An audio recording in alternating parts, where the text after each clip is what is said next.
দাজ্জালের কি জন্ম হবে নাকি দাজ্জালের জন্ম হয়ে গিয়েছে? দাজ্জাল পৃথিবীতে জন্ম নিবে না, দাজ্জালের জন্ম কিন্তু হয়ে গেছে। দাজ্জালের জন্ম হয়ে গিয়েছে। বলবেন হুজুর, জন্ম যদি হয় তাকে আমরা দেখি না কেন? কেমনে দেখবেন? কারণ আল্লাহ তাআলা তাকে শাম কিংবা ইয়ামেনের এক অচিন দ্বীপের মধ্যে বন্দী করে রেখেছেন। আল্লাহর নবীজির জামানায় দাজ্জাল ছিল। দাজ্জালের কিচ্ছা বলে গিয়েছেন মুহাম্মাদুর রাসূলুল্লাহ সাল্লাল্লাহু আলাইহি। একেবারে নবীজি একেবারে যেই কিচ্ছাটা সাহাবীদেরকে বলেছেন সেই কিচ্ছাটা হুবহু আপনাদেরকে বলবো। শুনেন তাহলে দাজ্জাল কোথায় আছে বুঝে যাবেন কোন অবস্থায় আছে। এই হাদিসের বর্ণনাকারী সাহাবী একজন মহিলা সাহাবী, নাম হচ্ছে ফাতিমা বিনতে কাইস রাদিয়াল্লাহু আনহা। তিনি বলছেন, একবার ফজরের আজান আমার কানে গেল। ফজরের নামাজ আল্লাহর নবীর ইমামতিতে আদায়ের জন্য আমি ওযু করে মসজিদে নববীর দিকে রওনা দিলাম।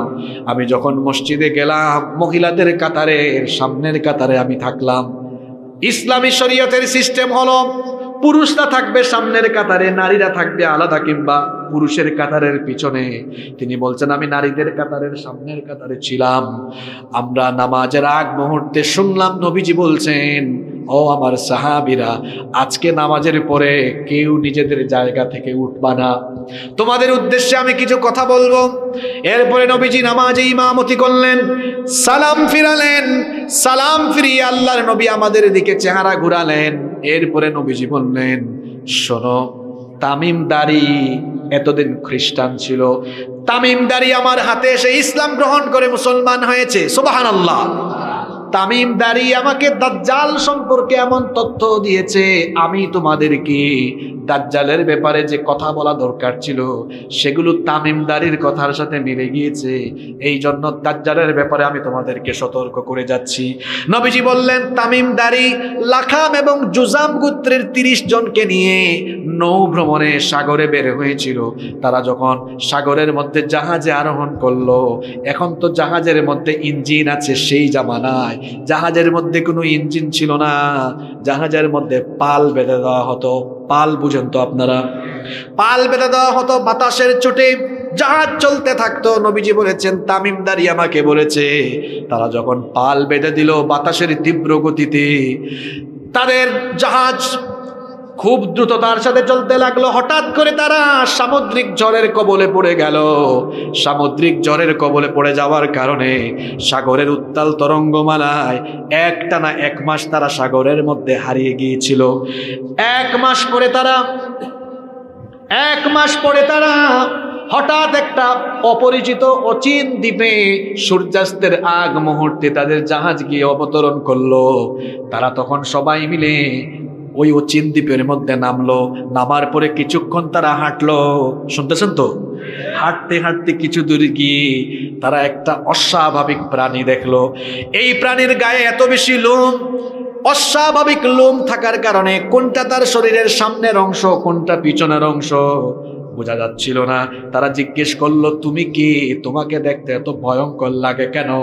তখন সে বলল, আমার পরিচয় হচ্ছে আনাল জাসাসা। জাসাসা আরবি শব্দ, এটার অর্থ হলো গোয়েন্দা, গুপ্তচর। সে বলল, আমি হচ্ছি গোয়েন্দা, আমি হলাম গুপ্তচর। তারা তখন বললেন, অচিন এই দ্বীপে কোনো মানুষ নাই, কেউ নাই, কার গোয়েন্দাগিরি, কার গুপ্তচরগিরি তুমি এখানে করো? সে বলল, কিছুক্ষণ পরে টের পাবা, সামনে আগাও, আগাতে আগাতে দেখবা একটা ঘর দেখা যাবে, ওই ঘরের ভিতরে ঢুকবা। তারা এবার ওই ঘরের মধ্যে গিয়ে ঢুকলেন। ওই ঘরের মধ্যে গিয়ে দেখলেন অস্বাভাবিক কোকড়ানো চুল, প্রশস্ত ললাটের অধিকারী, অন্ধ কানা, বিরাট দানবাকৃতির এক লোক, তার হাত এবং পা শিকল দিয়ে বাঁধা। তারা গিয়ে বললেন, কি ব্যাপারে? তো অস্বাভাবিক আকৃতির এত ভয়ঙ্কর দানব, তোমার এই অবস্থা কেন? হাত পা বাঁধা কেন? তুমি কে? তোমার পরিচয় কি? সে তখন বলল, আমার পরিচয় দিব পরে, আগে বলো তোমরা কারা, তোমাদের পরিচয় দাও। তারা বললেন, আমরা আরবের লোক, নৌ ভ্রমণে বের হয়ে সামুদ্রিক ঝড়ের কবলে পড়ে গিয়েছিলাম, এই জন্য আমরা 1 মাস সাগরে হারিয়ে গিয়েছিলাম। এরপরে আমরা আজকে অচিন এই দ্বীপের মধ্যে অবতরণ করার পরে একজন আমাদেরকে বলল সে নাকি গোয়েন্দা, সে আমাদেরকে এখানে পাঠিয়েছে। সে তখন বলল ঠিক আছে, তোমরা যেহেতু আরবের লোক, ঠিক আছে, আমার পরিচয় তোমাদেরকে আমি দিব। তার আগে আমাকে বলো, আমি তোমাদেরকে 3টা প্রশ্ন করব, এই 3টা প্রশ্নের উত্তর দাও, এরপরে আমার পরিচয় দিব। জুড়ে বলেন কয়টা? আজকের ওয়াজ শেষ হবে এই 3টা প্রশ্ন দিয়ে। সবার মনোযোগ আছে তো? এমন 3টা প্রশ্ন বর্তমান পৃথিবীর বাস্তবতার সাথে মিলবে ইনশাআল্লাহ। মনোযোগ আছে তো? ওই পিছনে কয়েকজন ঘুমায়, সামনের এরা স্লোগান দিয়ে ঘুম ভাঙায় দেন, কারণ এই সবক নিয়ে বাড়িতে যেতে হবে। লিল্লাহি তাকবীর। এবার আপনারা দেন ওনাদের উদ্দেশ্যে লিল্লাহি তাকবীর। দেখছেন পিছনের এরা তারা কত জোরে দিল, এবার সামনের এদের উদ্দেশ্যে আপনারাও দেন লিল্লাহি তাকবীর। এবার সবাই মিলে দেন লিল্লাহি তাকবীর। কয়টা প্রশ্ন? সে বলল আমার পরিচয় আমি বলবো, কিন্তু তার আগে আমাকে 3টা প্রশ্নের উত্তর দাও। তারা বললেন ঠিক আছে, তুমি তোমার প্রশ্ন করো। সে তখন 1 নাম্বার প্রশ্ন করলো, আমাকে বাইসান সম্পর্কে খবর দাও। তারা বললেন বাইসান তো বিরাট একটা শহর, বাইসানের কোন খবর তুমি জানতে চাও? সে তখন বলল আমি বাইসানের খেজুর বাগান সম্পর্কে জানতে চাই। বাইসানের খেজুর বাগানে খেজুর গাছে কি এখনো ফল আসে নাকি? তারা বললেন হ্যাঁ, বাইসানের খেজুর বাগানের খেজুর গাছে এখনো ফল আসে। নাম্বার 2 নাম্বার প্রশ্ন করলো, আমাকে তাবারিয়া উপসাগরের খবর দাও। তারা বলল তাবারিয়া উপসাগরের কোন খবর জানতে চাও? সে বলল তাবারিয়া উপসাগরে পানি আছে নাকি পানিগুলো শুকায় গেছে? তখন তারা বললেন তাবারিয়া উপসাগরে এখনো পানি আছে। সে তখন বলল ঠিক আছে, সর্বশেষ প্রশ্ন হলো জুগারের ঝর্ণার খবর আমাকে দাও। জুগারকে চিনেন? আগে জুগার হচ্ছে লূত আলাইহিস সালামের মেয়ে। তিনি যেখানে ইন্তেকাল করেছেন সেখানে তার কবর হয়েছে, কবরের পাশে একটা ঝর্ণা, ওই ঝর্ণার নাম হয়ে গেছে তার মেয়ের নামে জুগারের ঝর্ণা। তারা বললেন জুগারের ঝর্ণার কোন খবর তুমি জানতে চাও? সে বলল জুগারের ঝর্ণা, ওই ঝর্ণায় কি পানি আছে নাকি পানি শুকিয়ে গিয়েছে? তারা বললেন হ্যাঁ, পানি এখনো আছে, ওই পানি দিয়ে মানুষ এখনো চাষাবাদ করে। সে তখন বলল আমি আমার 3টা প্রশ্নের উত্তর পেয়ে গিয়েছি। তারা বললেন 3টা প্রশ্ন করেছো, 3টা প্রশ্নের উত্তর দিলাম, এবার তোমার পরিচয় বলো। সে তখন বলল আমার পরিচয় হলো আনা মাসিহুদ দাজ্জাল, আমি হচ্ছি দাজ্জাল। তারা তখন বললেন তো তুমি এই অচিন দ্বীপে কি করো? শোনেন, মহাসাগরের মধ্যে এমন এমন কিছু জায়গা আছে, এই যে আকাশের মধ্যে উড়োজাহাজ চলে, প্লেন চলে, বিমান চলে, বিমানেরও কিন্তু চলার জন্য একটা ম্যাপ আছে। ওই রুট ম্যাপ দেখে দেখে পাইলটরা বিমান চালায়। মহাসাগরের সকল জায়গার উপর দিয়ে প্লেনগুলো অতিক্রম করে না, কারণ মহাসাগরের এমন কিছু ভয়াবহ জায়গা আছে, ওই জায়গা দিয়ে বিমান অতিক্রম করলে বিমান নিখোঁজ হয়ে যায়। আবার সাগরের মধ্যে যে জাহাজ চলে, পৃথিবীর 90% ব্যবসা জাহাজের মাধ্যমে চলে। জাহাজ কিন্তু সব মহাসাগরের সকল জায়গা দিয়ে অতিক্রম করে না, কারণ মহাসাগরে এমন কিছু জায়গা আছে যেখানে জাহাজ গেলে জাহাজ একেবারে নিখোঁজ হয়ে যায়। জাহাজ চলার জন্য একটা রুট আছে। দাজ্জাল বলল আমাকে আল্লাহ এমন এক দ্বীপে বন্দী করে রেখেছেন, এখানে কেউ কখনো পৌঁছাতে পারবে না। হয়তো তোমরা এখানে পৌঁছেছো, এখানে কোনো হিকমত আছে। আসলে হিকমত আছে, হিকমত হলো এই ঘটনার মাধ্যমে দাজ্জাল সম্পর্কে আমাদেরকে তথ্য দেওয়া। সুবহানাল্লাহ। তখন তারা বললেন তো তুমি এখানে করো কি? তুমি কখন দুনিয়াতে আসবে? কখন তোমার আত্মপ্রকাশ ঘটবে? দাজ্জাল তখন বলল যে 3টা প্রশ্ন করেছি ওই 3টা প্রশ্নের উত্তরের মধ্যে আমি দাজ্জাল দুনিয়াতে আসার আলামত আছে। তারা বললেন বুঝলাম না, একটু বুঝায় বলো। 3টা প্রশ্ন ছিল, হয়তো কেউ কেউ মনে রাখছে না, অনেকে ভুলে গেছেন। শোনেন, প্রথম প্রশ্ন করেছিল বাইসানের খেজুর বাগানের খবর দাও। তারা বলেছিলেন বাইসান, কি বলেছি? গুগলের মধ্যে আপনারা সার্চ করবেন, যুবক ভাইরা আজকে বাড়িতে গিয়ে ইউটিউবে দেখবেন, গুগল ম্যাপে দেখবেন যে এই নামে পৃথিবীতে জায়গা আছে কিনা। বাস্তব হওয়া দরকার, ঠিক না? তারা বললেন বাইসানের খেজুর বাগানে খেজুর গাছ থেকে ফল আসে। দাজ্জাল বলল যেই দিন বাইসানের খেজুর বাগানে সকল খেজুর গাছ মরে যাবে, বাইসানের খেজুর বাগানে যখন বাইসানের মূল খেজুরের গাছ থাকবে না, তখন আমি দাজ্জাল দুনিয়ায় গিয়ে ফিতনা ছড়াবো। বাইসানের খেজুর বাগানে যখন খেজুর থাকবে, আজকে বাড়িতে গিয়ে গুগল শরীফ বুঝেন তো আপনারা, গুগলে সার্চ করবেন হোয়াট ইজ বাইসান, বাইসান কি এবং বাইসান কোথায় অবস্থিত, তারপরে বাইসানের খেজুর বাগানের খেজুর গাছগুলো কোন জায়গা থেকে আনা হয়েছে, সব পরে দেখবেন, ইউটিউবেও দেখবেন। বাইসানের খেজুর বাগানে বর্তমানে বাইসানের মূল খেজুর গাছ একটাও নাই। বাইসান ছিল ফিলিস্তিনের জায়গা, এটাকে ইহুদিরা দখল করে ফেলেছে। এখন বর্তমানে ইহুদিরা ওই জায়গাকে দখল করে ফেলেছে এবং ইহুদিরা বাইসানে মরক্কো থেকে কিছু খেজুর গাছ এনে লাগিয়েছে। তাহলে আমাকে উত্তর দেন, বাইসানের খেজুর বাগানের মূল খেজুর গাছ আছে? জোরে আছে? বাস্তববাদ শুনে যান। দাজ্জাল যে আপনার ঘরের দরজায় এসে কোরআন নাড়ছে, কিছুদিন পর নাড়ছে, তা আপনিই টের পাবেন। সে বলল অচিরেই বাইসানের খেজুর বাগানের কোনো খেজুর গাছে ফল আসবে না, তখন আমি দাজ্জালের আগমন হবে। 2 নম্বর বলেছিলাম তাবারিয়া উপসাগরের কি অবস্থা, তোমরা বলেছ তাবারিয়া উপসাগরে পানি আছে। তাবারিয়া উপসাগরের পানি যখন শুকায় যাবে, তখন আমি দাজ্জাল দুনিয়ায় আসব। তাবারিয়া উপসাগর, এটাকে দেখবেন ইউটিউব বা গুগলে সার্চ করলে, এটাকে এখন বলা হয় sea of Galilee. Sea of, এটা পানি তারা ফিলিস্তিনদেরকে দেয়। অচিরেই এই তাবারিয়া উপসাগরের পানি শুকাবে। দাজ্জাল বলছে তখন আমি দুনিয়ায় আসব। 3 নম্বর সে বলেছে জুগারের ঝর্ণার কি খবর, তারা বলেছেন জুগারের ঝর্ণায় পানি আছে, কিন্তু বর্তমানে জুগারের ঝর্ণা, এই ঝর্ণায় 1 ফোঁটা পানিও, তার মানে দাজ্জাল দুনিয়াতে আসার দেরি আছে। জোরে বলেন। জুগার এটা কোথায়? এটাও ফিলিস্তিনে ছিল, ইসরায়েলের দখলদাররা দখল করেছে। আপনারা বলবেন হুজুর, এই হাদিসে যে 3টা জায়গার কথা বলা হয়েছে, বাইসান, তাবারিয়া বা sea of Galilee, Beisan, sea of Galilee আর হচ্ছে জুগারের ঝর্ণা, 3টা জায়গা ইহুদিরা কায়দা করে দখল করেছে কেন? আচ্ছা, ইহুদি জাতির তথ্য নিয়ে যারা পড়াশোনা করেছেন তারা জানেন, ইহুদিদের ইতিহাস, ইহুদি কিন্তু কোনো ধর্ম না। ইহুদি কোনো ধর্ম, শোনেন তাইলে কোথার থেকে আসছে, মনোযোগ আছে তো আপনাদের? একটু 2-4 মিনিট লম্বা হয়ে যাচ্ছে আলোচনা, কষ্ট হবে আপনাদের। ইহুদিরা মূলত ছিল বনি ইসরাইল, বনি ইব্রাহিম আলাইহিস সালাম, আমাদের জাতির পিতা। ইব্রাহিম আলাইহিস সালামের 2 জন স্ত্রী থেকে 2টা বংশধারা পৃথিবীতে প্রসিদ্ধ হয়েছে। কয়জন স্ত্রী? উনার একজন স্ত্রী হচ্ছেন হাজের বা হাজেরা। সন্তান হওয়ার পরে তার উনার বউ এবং সন্তানকে রেখে আসলেন কোথায়? মক্কায়। ওই ছেলের নাম হলো ইসমাঈল। আর আরেক স্ত্রী ছিলেন বন্ধা, সারা। উনার ঘরেও আল্লাহ সন্তান দিয়েছেন শেষ বয়সে।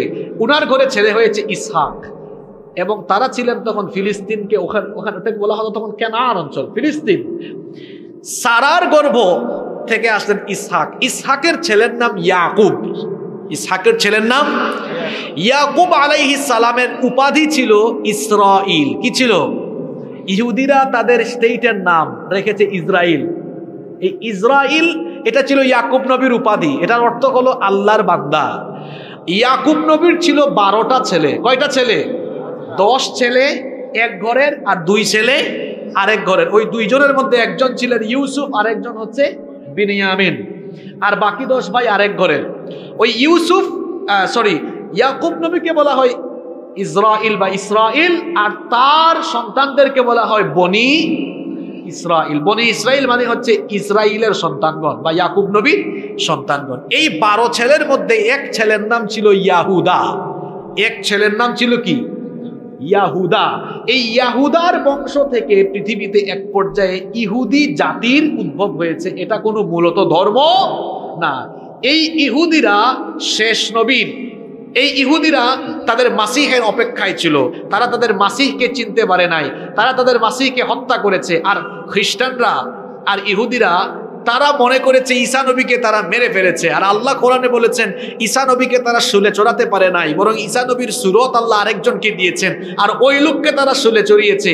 ইহুদি খ্রিস্টানরা আছে মিসা নিয়ে, আমরা আছি ঈসা নিয়ে। ইহুদি খ্রিস্টানরা আছে কি নিয়ে? মিস্টার মিসা নিয়ে, আর আমরা আছি ঈসা নিয়ে। ঈসা আলাইহিস সালাম মারা যান নাই, তাকে আল্লাহ আকাশে উঠায় রেখেছেন। কারণ ঈসা নবী দোয়া করেছিলেন, আল্লাহ আমাকে শেষ নবীর উম্মত বানিও। আল্লাহ তার দোয়া কবুল করেছেন। এজন্য আখিরি জামানায় দাজ্জালকে হত্যার জন্য আল্লাহ তাআলা ঈসা আলাইহিস সালামকে পাঠাবেন। সুবহানাল্লাহ। তো শুনেন, এই তিনটা জায়গায় ইহুদিরা দখল করেছে কেন জানেন? ইহুদিদের বিশ্বাস যে এই তিন জায়গার আলামতের সাথে দাজ্জালের আত্মপ্রকাশ সম্পর্কিত। তারা মনে করে দাজ্জাল তাদের ইমাম, ইহুদিরা মনে করে দাজ্জাল তাদের ইমাম, এবং তারা মনে করে এই দাজ্জাল আসলে তারা গোটা পৃথিবীর নেতৃত্ব পেয়ে যাবে, তারা গোটা পৃথিবী শাসন করবে। এটা তাদের স্বপ্ন। এই স্বপ্ন দুঃস্বপ্ন থেকে যাবে, কারণ এই দাজ্জালকে হত্যা করার জন্য আল্লাহ ইমাম মাহদী এবং ঈসা আলাইহিস সালামকে পাঠাবেন। আল্লাহু আকবার। আপনাদের কষ্ট হচ্ছে? 10-15 মিনিট থাকা যাবে না ইনশাআল্লাহ? কিচ্ছা তো শেষ হয় নাই এখনো। তো সে বলল, এই তিনটা প্রশ্নের উত্তর দিয়ে সে তার কি করলো? পৃথিবীতে আগমনের কথা জানালো। এবার এরা বললেন, তুমি পৃথিবীতে গিয়ে কতদিন থাকবা? কানা দাজ্জাল তখন বলল, পৃথিবীতে আমার অবস্থানের সময় হবে 40 দিন। জুড়ে বলেন কতদিন? আস্তে বলবেন না, জুড়ে বলেন কতদিন? 40 দিন। তবে আমার প্রথম দিন হবে 1 বছরের সমান, প্রথম দিন হবে 1 বছরের সমান, দ্বিতীয় দিন হবে 1 মাসের সমান, তৃতীয় দিন হবে 1 সপ্তাহের সমান, আর বাদ বাকি 37 দিন হবে স্বাভাবিক দিনের মতো। সাহাবীরা বললেন, ওগো আল্লাহর নবী, দাজ্জালের প্রথম দিনটা যদি 1 বছরের সমান হয়, তাহলে এত নামাজ আমরা কিভাবে পড়ব? নবীজি বললেন, অনুমান করে করে, ওয়াক্তগুলো অনুমান করে করে তোমরা নামাজ আদায় করে নিও। দাজ্জাল পৃথিবীতে আসার পর গোটা দুনিয়ায় ফিতনা চালাবে, কিন্তু 3টা জায়গায় যেতে পারবে না, 2টা জায়গায় যেতে পারবে না। একটা হলো মক্কা, আর একটা হলো মদিনা। মক্কায় যখন ঢুকতে চাইবে ফেরেশতা ভাগায়া দিবে, মদিনায় যখন ঢুকতে চাইবে ফেরেশতা ভাগায়া দিবে। এই দাজ্জাল দুনিয়াতে এসে গোটা দুনিয়ায় ফিতনা চালাবে। দাজ্জালের সৈন্য হবে মোট 70,000। জুড়ে বলেন কত হাজার? 70,000 ইহুদি সৈন্য থাকবে, আর কিছু অজ্ঞ জাহেল মহিলা থাকবে। এই দাজ্জাল গোটা দুনিয়ায় যখন ফিতনা চালাবে, দাজ্জালকে হত্যা করার জন্য আল্লাহ তাআলা সাইয়েদনা ঈসা আলাইহিস সালামকে পাঠাবেন। কেমনে পাঠাবেন শুনেন। ইমাম মাহদী আলাইহিস সালাম, ঈসা নবী যে মসজিদে আসবেন, মসজিদটাও কিন্তু রেডি হয়ে আছে। শুনেন, হাদিস থেকে বলছি, আল্লাহর নবী বলেছেন, ফজরের নামাজের সময় ইমাম মাহদী সিরিয়ার দামেস্কের পূর্ব দিকের সাদা গম্বুজওয়ালা একটা মসজিদ, ওই মসজিদে ইমাম মাহদী নামাজে ইমামতির জন্য যখন দাঁড়াবেন, ঠিক ওই সময়ে নামাজের দাঁড়ানোর ঠিক আগ মুহূর্তে 2 জন ফেরেশতার ডানার উপরে বর করে সিরিয়ার দামেস্কের সাদা গম্বুজওয়ালা ওই মসজিদের মধ্যে ঈসা আলাইহিস সালাম অবতরণ করবেন। সুবহানাল্লাহ। ইমাম মাহদী দেখেই চিনে ফেলবেন, দেখেই বলবেন, আহলান ওয়া সাহলান, আসেন, আপনার অপেক্ষায় আমরা ছিলাম, আপনি নামাজের ইমামতির জায়গায় দাঁড়ান। ইমাম মাহদী যখন এই কথা বলবেন, ঈসা আলাইহিস সালাম তখন বলবেন, না, আপনি ইমাম, আপনি হচ্ছেন গোটা দুনিয়ার মুসলমানদের খলিফা, আপনি ইমামতি করেন, আমি মুক্তাদি হব। নামাজ আরম্ভ হয়ে যাবে। ওইদিকে দাজ্জাল তার 70,000 ইহুদি বাহিনী নিয়ে ইমাম মাহদীকে হত্যার জন্য সিরিয়ায় আসতে থাকবে। আস্তে আস্তে ওই সাদা গম্বুজওয়ালা মসজিদের বাহিরে চলে আসবে। দাজ্জাল তো আর জানে না, তার জমদূত হয়ে দুনিয়াতে ইতিমধ্যে চলে এসেছেন ঈসা ইবনে মারইয়াম। সুবহানাল্লাহ। নামাজের শেষে ঈসা আলাইহিস সালাম বক্তব্য দিবেন, বলবেন, নামাজের শেষে ঈসা আলাইহিস সালাম বক্তব্য দিবেন। ঈসা আলাইহিস সালাম বলবেন, সবাই প্রস্তুত হও, দাজ্জালকে আর দুনিয়ায় রাখা হবে না, এই দাজ্জালকে হত্যা করার জন্য আল্লাহ আমাকে পাঠিয়েছেন, রেডি হও। এমন সময় দেখা যাবে দাজ্জাল তার বাহিনী নিয়ে মসজিদের বাহিরে ঘেরাও করে ফেলেছে। ঠিক সেই সময় ঈসা আলাইহিস সালাম বের হবেন। ইমানদার কখনো অস্ত্র শস্ত্রকে ভয় পায় না। ইমানদারদের অন্তরে কেবল একজনের ভয় আছে, তিনি কি? ঈসা আলাইহিস সালাম বের হবেন মসজিদ থেকে। দাজ্জাল যখন ঈসা আলাইহিস সালামকে দেখবে, হাদিসে এসেছে নবীজি বলেছেন লবণ যেমন পানিতে গলে যায় ঠিক তেমনি ভাবে ঈসা আলাইহিস সালামকে দেখে দাজ্জাল গলে যাওয়ার মতো অবস্থা হবে। কিসের আর যুদ্ধ? দাজ্জাল তখন ঈসা নবীকে দেখে পালাতে থাকবে। ঈসা নবী দাজ্জালকে ধরার জন্য ঈসা নবী এবার ঈসা আলাইহিস সালাম তাকে ধাওয়া করতে থাকবেন। ধাওয়া করতে করতে করতে করতে করতে করতে তাকে গিয়ে ফিলিস্তিনের লুদ শহরে, এই লুদ ছিল ফিলিস্তিনের শহর, দখলদার ইহুদিরা এই শহরটাকেও দখল করে ফেলেছে। লুদ সিটি, ইউটিউবে গুগলে সার্চ করবেন লুদ সিটি, এটা দখল করে ফেলেছে এখন কারা? ইহুদিরা। আসলে ছিল ফিলিস্তিনের জায়গা, দখল করেছে এখন ইসরাইল। ওই লুদ শহরের কাছে নিয়ে যাবেন, বাবে লুদের কাছে গিয়ে ঈসা আলাইহিস সালাম তার বর্ষা দিয়ে দাজ্জালকে তিনি সেখানে কতল করবেন। আল্লাহু আকবার। একটু আগে যে বলেছি ফিলিস্তিন হবে আগামী দুনিয়ার মূল ক্যারেক্টার, মূল চরিত্র। আখিরি জামানায় যা হবে সব ফিলিস্তিনকে কেন্দ্র করে হবে। এখানেই মাহদি, এখানেই দাজ্জাল, এখানেই ঈসা আলাইহিস সালাম, এখানেই দাজ্জালের মৃত্যু। এটাই হবে গোটা দুনিয়া শাসন পরিচালনার হেড অফিস। সুবহানাল্লাহ। দাজ্জাল শেষ। দাজ্জালের 70,000 ইহুদি বাহিনীর অবস্থা কি হবে? ইমানদাররা তাদেরকে কচু কাটা আরম্ভ করবে। এই ইহুদি জাত জান বাঁচানোর জন্য দেয়ালের পিছনে আশ্রয় নিবে। আল্লাহর হাবিব বলেছেন এই ইহুদিদেরকে হত্যা করার জন্য ওই দিন আল্লাহ দেয়ালের জবানও খুলে দিবেন। দেয়াল তখন ইমানদার মুজাহিদদেরকে বলবে, হে আল্লাহর জন্য, হে আল্লাহর দিনের মুজাহিদ, আমার আড়ালে এক ইহুদি আছে, তাকে ধরো এবং হত্যা করো। আল্লাহু আকবার।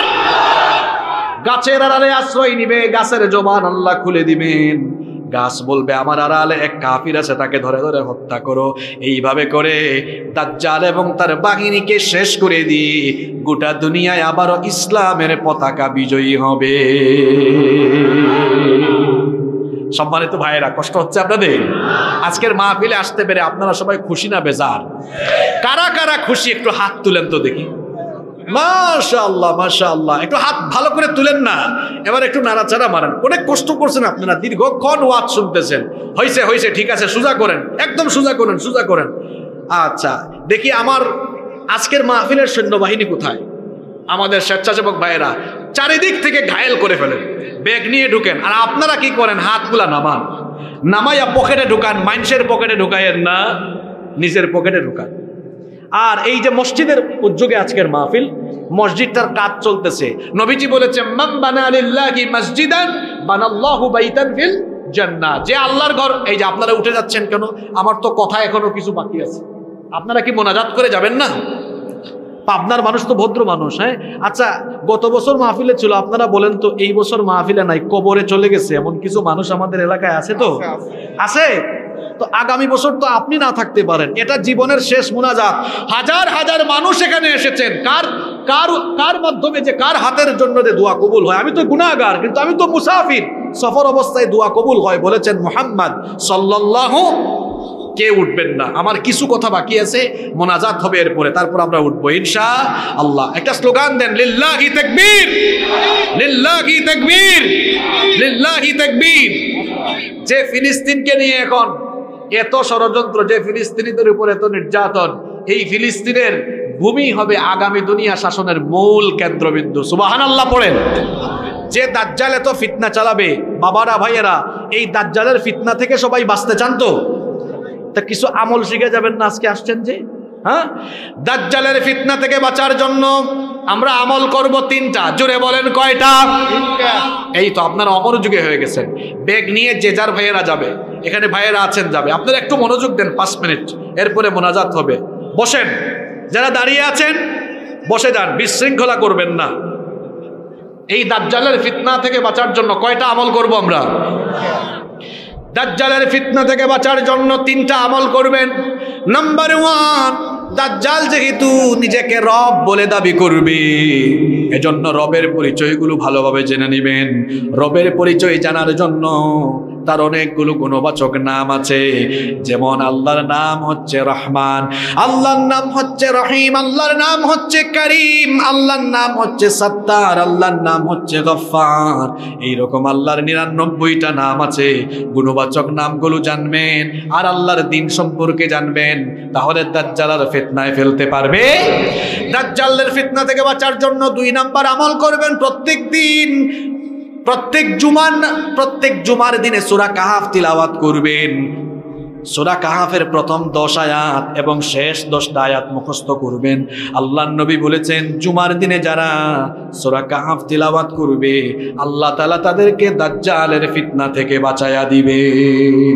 3 নাম্বার হচ্ছে, যখন আপনারা নামাজ আদায় করেন, নামাজে আমরা শেষ বৈঠকে তাশাহুদ পড়ি, দুরুদ পড়ি, দুআয়ে মাসুরা পড়ি।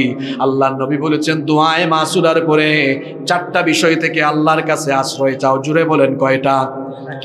1 নাম্বার, আল্লাহুম্মা ইন্নী আউযু বিকা মিন আযাবি জাহান্নাম ওয়া মিন আযাবিল কবর ওয়া মিন ফিতনাতিল মাহইয়া ওয়াল মামাত ওয়া মিন ফিতনাতিল মাসিহিদ দাজ্জাল।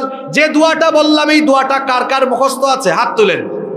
এই যে এখন যারা বিশৃঙ্খলা করছে, শেষ ভালো যার, সব ভালো তার, এগুলো বিশৃঙ্খলা, উঠাউঠি করা, শয়তান কি নিচের থেকে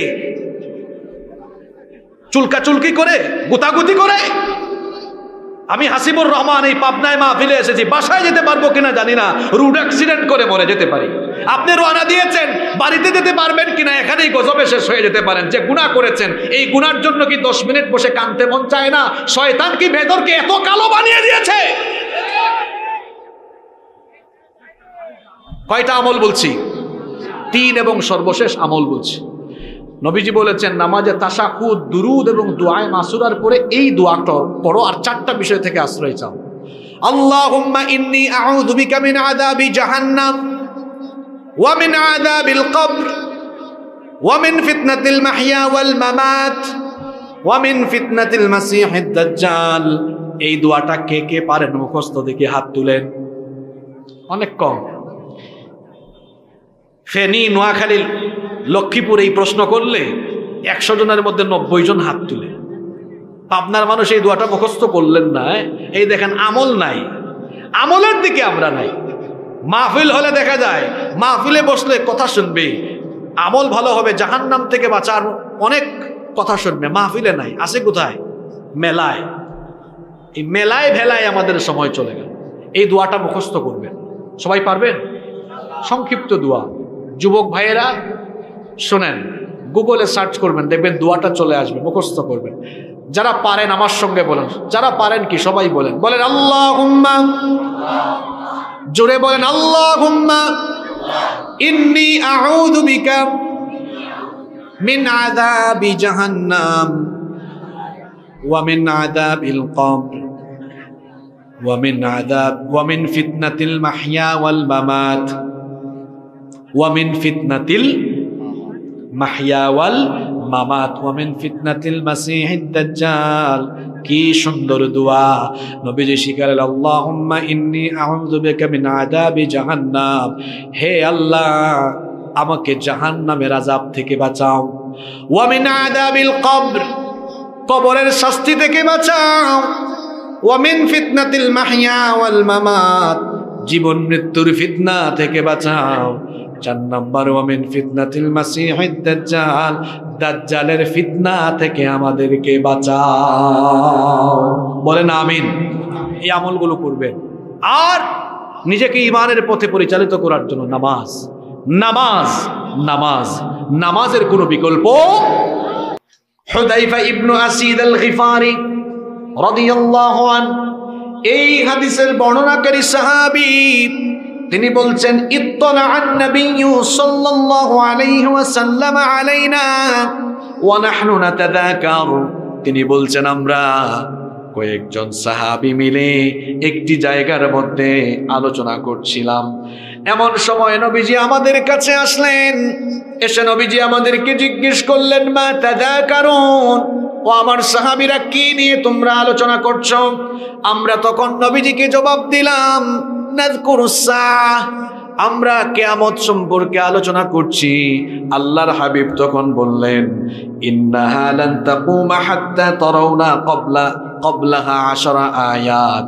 আল্লাহর নবী বললেন 10টি ঘটনা ঘটবে না যতদিন কিয়ামত হবে না ততদিন।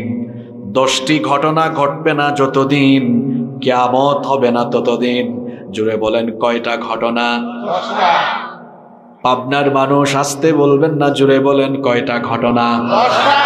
10টা ঘটনা ঘটবে না যতদিন কিয়ামত হবে না ততদিন। কোন 10টা ঘটনা শোনেন? আল্লাহর নবী বললেন 1 নাম্বার হচ্ছে দুখান। কিয়ামতের আগে গোটা দুনিয়া ধোঁয়াশাচ্ছন্ন হয়ে যাবে, ধূম্রজাল হয়ে যাবে। ধোঁয়াকে আপনারা আপনাদের এলাকায় আঞ্চলিক ভাষায় কি বলেন? ধোঁয়া। নাম্বার 2 নাম্বার মাসিহুদ দাজ্জাল, দাজ্জালের আগমন হওয়া। 3 নাম্বার হচ্ছে ওয়াদাব্বা, জমিন থেকে একটা অদ্ভুত প্রাণী বের হওয়া। 4 নাম্বার হচ্ছে তুলু আশ-শামসি মিন মাগরিবিহা, পশ্চিম দিক থেকে সূর্য উদয়।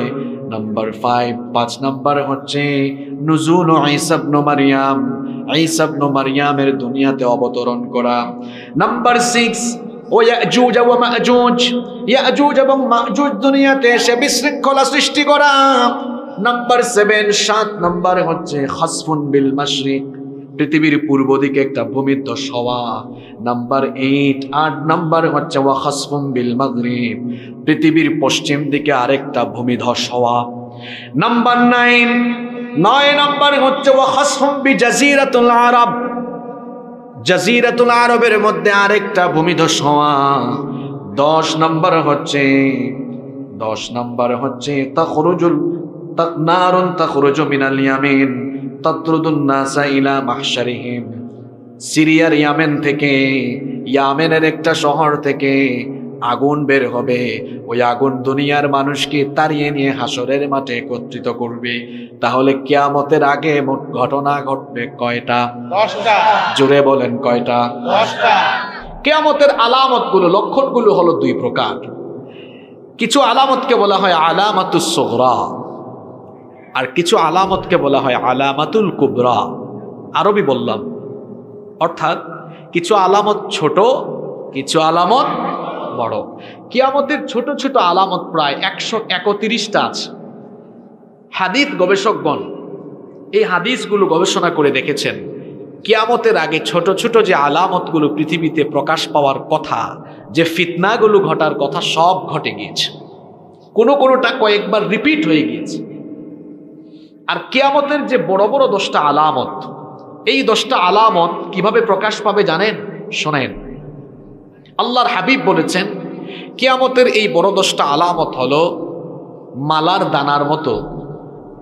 মালা বুঝেন আপনারা? আপনারা পাবনায় কি এটাকে মালা বলেন? আচ্ছা, মিল আছে তো আপনাদের সাথে আমাদের অনেক কিছু। সুতার মালায় দানা ঢুকানো হয়, দানা বা পুঁতি না? মাশাআল্লাহ, একটু সহযোগিতা করবেন আমাকে। পুঁতি।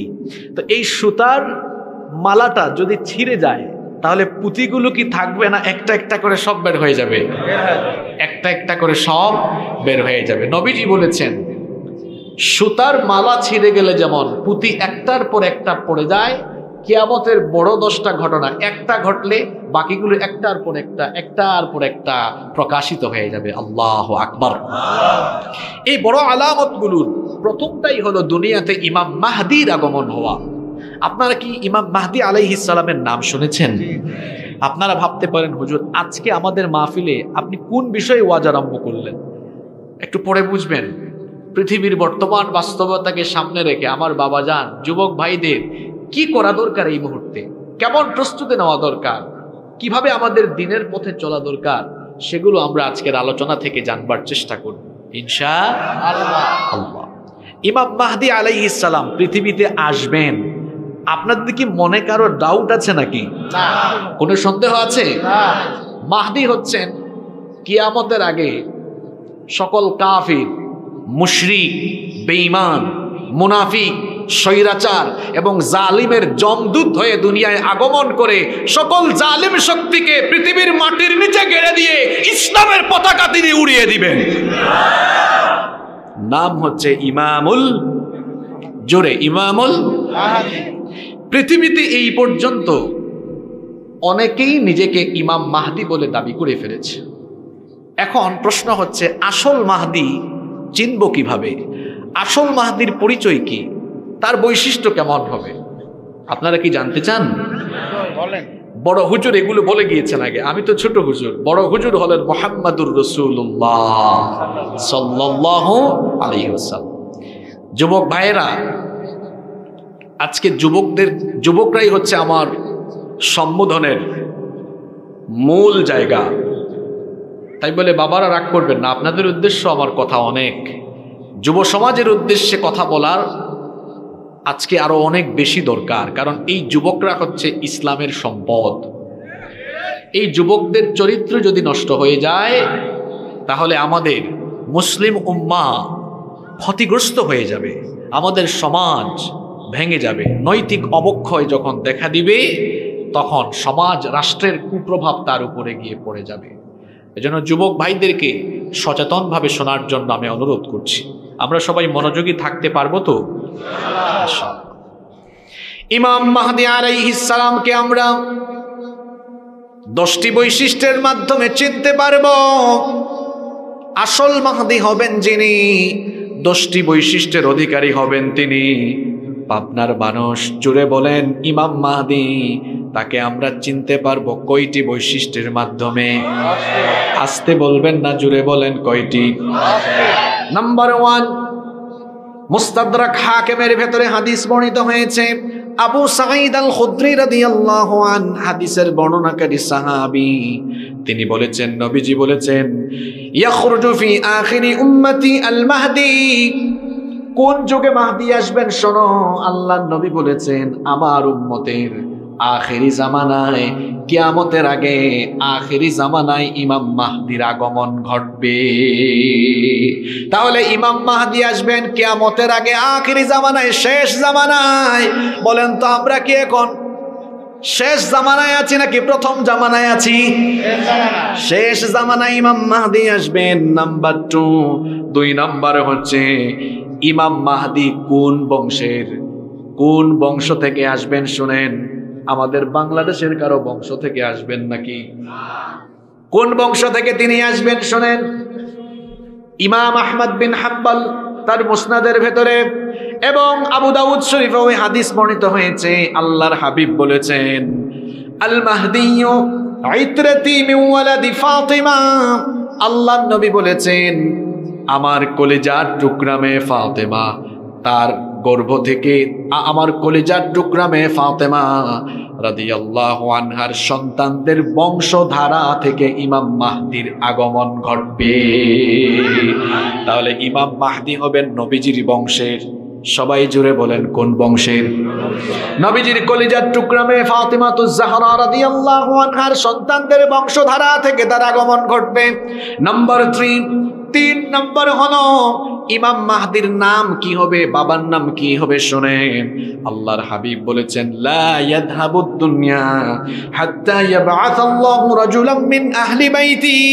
আল্লাহর নবী বলেছেন, ততদিন পর্যন্ত দুনিয়া ধ্বংস হবে না, ততদিন পর্যন্ত দুনিয়ার ক্ষয় হবে না, লয় হবে না, যতদিন না আমার বংশ থেকে একজন এসে তামাম দুনিয়ার বুকে খিলাফত প্রতিষ্ঠা না করেন।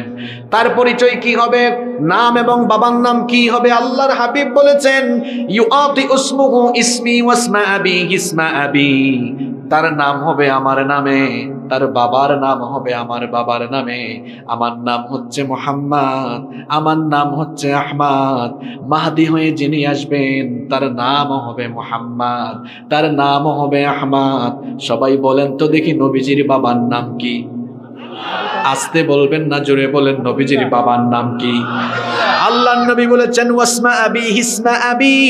মাহদী হবেন তিনি, আমার বাবার নামও আব্দুল্লাহ, তার বাবার নামও হবে আব্দুল্লাহ। অর্থাৎ কিয়ামতের আগে ইমাম মাহদী হয়ে যিনি আসবেন তার নাম হচ্ছে মুহাম্মদ বিন আব্দুল্লাহ। সুবহানাল্লাহ পড়বেন না? মাহদী হচ্ছে তার নাম, তার লকব, তার উপাধি। মাহদী আরবি শব্দ, যার অর্থ হচ্ছে সুপথ প্রাপ্ত, হেদায়াত প্রাপ্ত। তিনি মানুষকে হিদায়াতের পথে পরিচালিত করবেন। সুবহানাল্লাহ, সুবহানাল্লাহ। কয়টা বললাম? 3টা। কয়টা? আপনার কি মনে রাখতে পারছেন না? পাবনার মানুষ তো রাষ্ট্রপতি হয়ে গিয়েছেন, ডেপুটি স্পিকার হয়ে গিয়েছেন, হ্যাঁ, গোটা বাংলাদেশ আপনাদের নিয়ন্ত্রণে এখন। কিন্তু আপনারা যদি মনে রাখতে না পারেন, এটা তো শরমের ব্যাপার, লজ্জার ব্যাপার। 1 নাম্বার বলেছি তিনি আসবেন আখিরি জামানায়। 2 নাম্বার বলেছি তিনি হবেন নবীর বংশের। 3 নাম্বার তার নাম হবে নবীর নামে, বাবার নাম হবে নবীজির বাবার নামে। 4 নাম্বার হলো ইমাম মাহদির দৈহিক বৈশিষ্ট্য কেমন হবে শুনেন। আল্লাহর নবী বলেছেন, আল মাহদিয়্যু মিন্নি আজলাল জাবহা আকনাল আনফ। আল্লাহর নবী বলেছেন, ইমাম মাহদি তার এই ললাট, তার কপাল হবে প্রশস্ত, কপাল হবে সুন্দর, কপাল হবে উজ্জ্বল, নাক হবে উঁচু। নাম্বার 5 নাম্বার, ইমাম মাহদি দুনিয়াতে কখন আসবেন? আল্লাহর নবী বলেছেন, হিনা ইউমলাউল আরদু জাওরাও ওয়া যুলমা। গোটা দুনিয়াতে যখন জুলুম আর অত্যাচারে ভরে যাবে, গোটা দুনিয়ায় যখন অত্যাচার ও বিচার, নির্যাতন, নিপীড়ন, যখন গোটা দুনিয়াতে নির্যাতন নিপীড়নে গোটা দুনিয়াটা ভরপুর হয়ে যাবে, ন্যায় বিচার থাকবে না, ইনসাফ থাকবে না, সত্য কথা বলার মানুষও থাকবে না, সত্যের পক্ষে দাঁড়িয়ে টিকে থাকা যাবে না। সত্যপন্থী মানুষেরা যখন জেলখানায় থাকবে, হারামখোরেরা যখন জেলখানার বাহিরে থাকবে, চতুর্দিকে যখন মুসলমানদের উপরে নির্যাতন নিপীড়ন নেমে আসবে, ওই জামানায় ইমাম মাহদিকে যিনি পাঠাবেন, সবাই বলেন তিনি কি? আজকের দুনিয়ায় তো কোনো অত্যাচার ও বিচার নাই। আজকের দুনিয়ায় তো সত্যপন্থীরা খুব আরামে আছে। আজকের দুনিয়ার অবস্থা হলো চোর ডাকাত সন্ত্রাস চাঁদাবাজ বুক ফুলিয়ে জেলখানার বাহিরে হাঁটে, আর কোরআনের দায়রা জেলখানার মধ্যে জীবন যাপন করে। তার মানে বোঝা গেল, হাইনা ইউমলাউল আরদু যুলমান ওয়া জাওরা।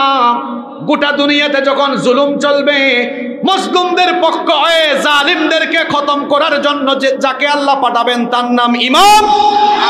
আজকের প্যালেস্টাইনের দিকে তাকান, অসভ্য জারজ রাষ্ট্রের ইসরায়েলের বর্বর ইহুদিরা আমার ফিলিস্তিনি ভাই বোনদেরকে প্রতিদিন শহীদ করে দিচ্ছে, নারী এবং শিশুরা শহীদ হচ্ছে।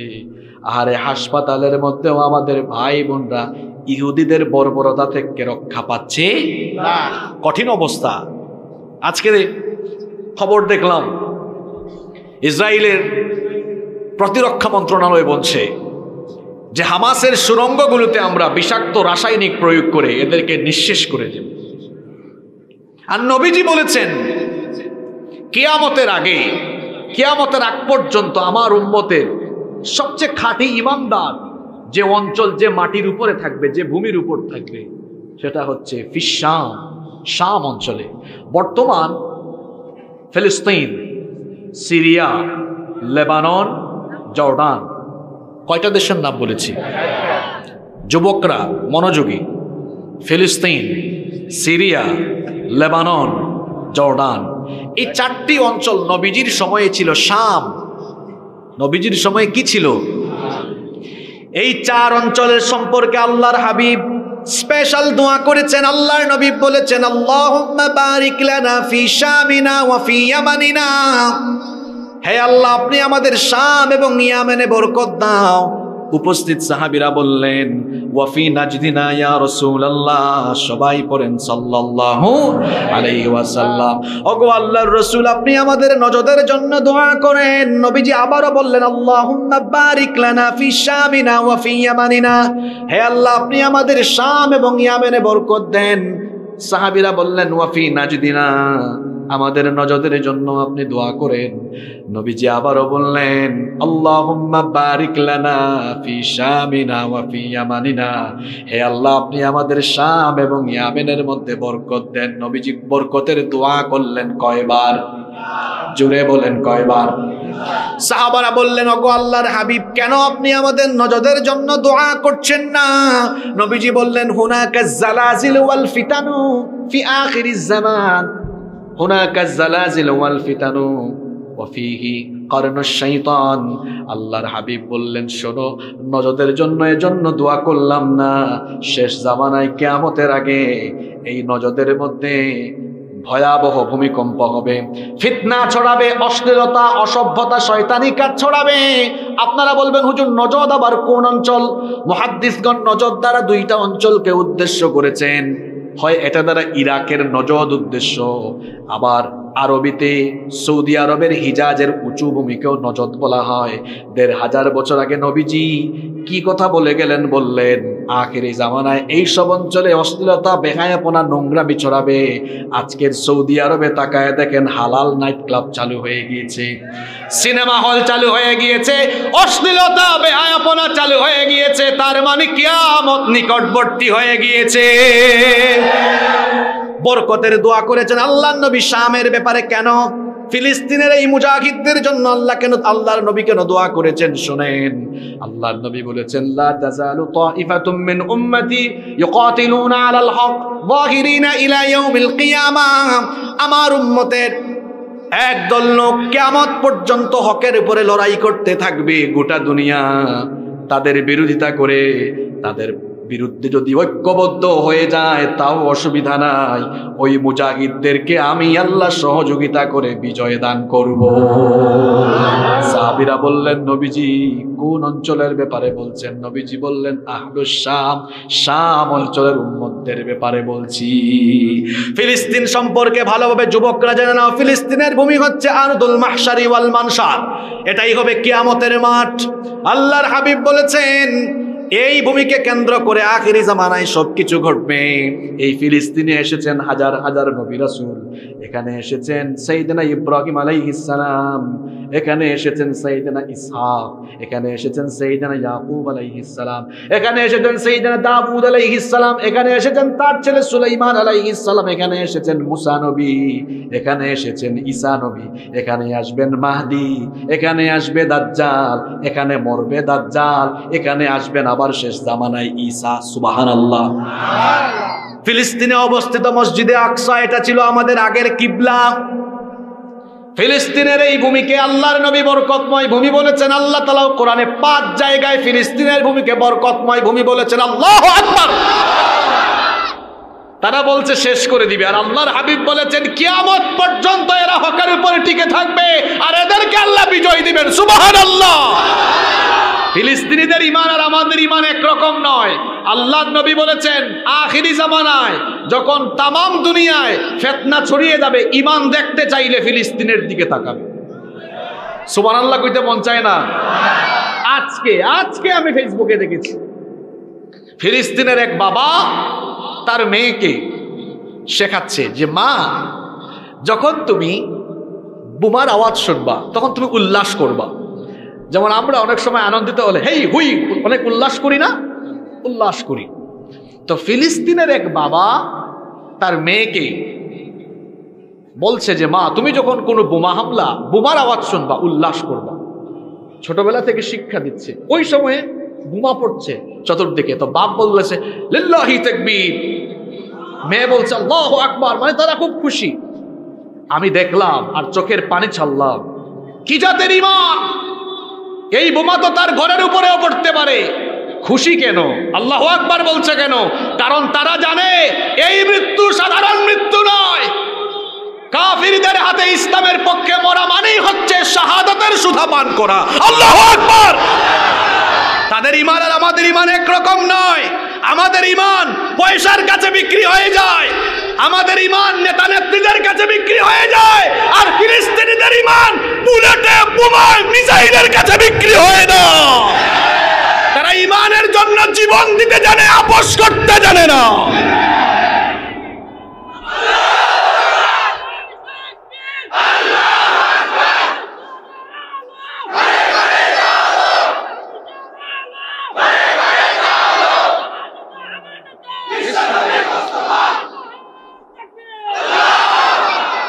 কষ্ট হচ্ছে আপনাদের? আমরা কার পরিচয় জানি বলছিলাম?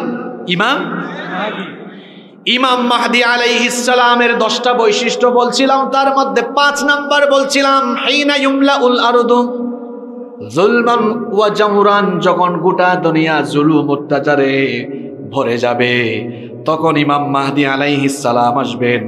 আজকের ফিলিস্তিনিরা নির্যাতিত, আগামীর বিশ্বকে শাসন করবে এই ফিলিস্তিনিরা। এই যুবকরা শোনেন, আমার বাবাজানরা শোনেন, কি বললাম? আগামীর বিশ্ব শাসন করবে, জোরে বলেন। এটা আবেগী কথা নয়, ওয়াজের মাঠ গরম করা কথা নয় তো এটা। তাহলে বলবেন হুজুর কথার বাস্তবতা কোথায়? বাস্তবতা হলো ইমাম মাহদী সৌদি আরবে আসবেন না। ইমাম মাহদী তিনি আসবেন পূর্ব দিক থেকে, মক্কায় তার প্রকাশ পাবে, এটা একটু পরে বলবো। কিন্তু তিনি যখন গোটা দুনিয়ায় খেলাফত প্রতিষ্ঠা করবেন, খেলাফতের হেডকোয়ার্টার হবে সৌদি আরবে নয়, বাংলাদেশে নয়। কোথায় কোথায় কোথায়? আমাদের বাংলাদেশে যে যখন সরকারে আসেন, সরকার প্রধানের অফিস কোথায়? আপনাদের পাবনায় রাষ্ট্রপতি পাইয়া আপনারা কি অফিস আদালত সব পাবনায় নিয়ে আসছেন নাকি? মহামান্য রাষ্ট্রপতির অফিসও কোথায়? তিনি বঙ্গভবনে থাকেন। কোথায়? ঢাকায়। তো ইমাম মাহদী আলাইহিস সালাম তামাম দুনিয়া শাসন করবেন আল্লাহর দ্বীন মতো, কোরআন মতো। আর খেলাফতের হেডকোয়ার্টার কোথায়? এজন্য বলেছি অসভ্য মার্কিনীরা, পশ্চিমারা, আমেরিকানরা বলছে আমরা গাজ্জাকে, ফিলিস্তিনকে শেষ করে দিব। আর আমরা বলছি আমেরিকা বলতে, পশ্চিমের দেশ বলতে পৃথিবীর মানচিত্রে আগামীতে কোনো দেশ থাকবে না। এটা ওয়াজের মাঠ গরম করা বক্তব্য নয়। একটু আগে একটা হাদিস বলে এসেছি না, কিয়ামতের আগে কয়টা ঘটনা ঘটবে? দেখি তো, বিলের মাছ, চলন বিলের মাছ, আত্রাই নদীর মাছ খেয়ে খেয়ে কাদের ব্রেইন কতটা শার্প হলো। আমি বলেছিলাম 3টা ভূমিকম্প ঘটবে পৃথিবীর 3 দিকে। কার মনে আছে? একটা ঘটবে কোথায়?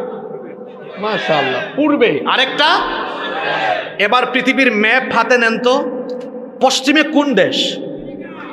আমেরিকা। আর তার আরো কয়েকটা গুলাম দেশ আছে, ফ্রান্স সহ, কানাডা সহ আরো কয়েকটা আছে না?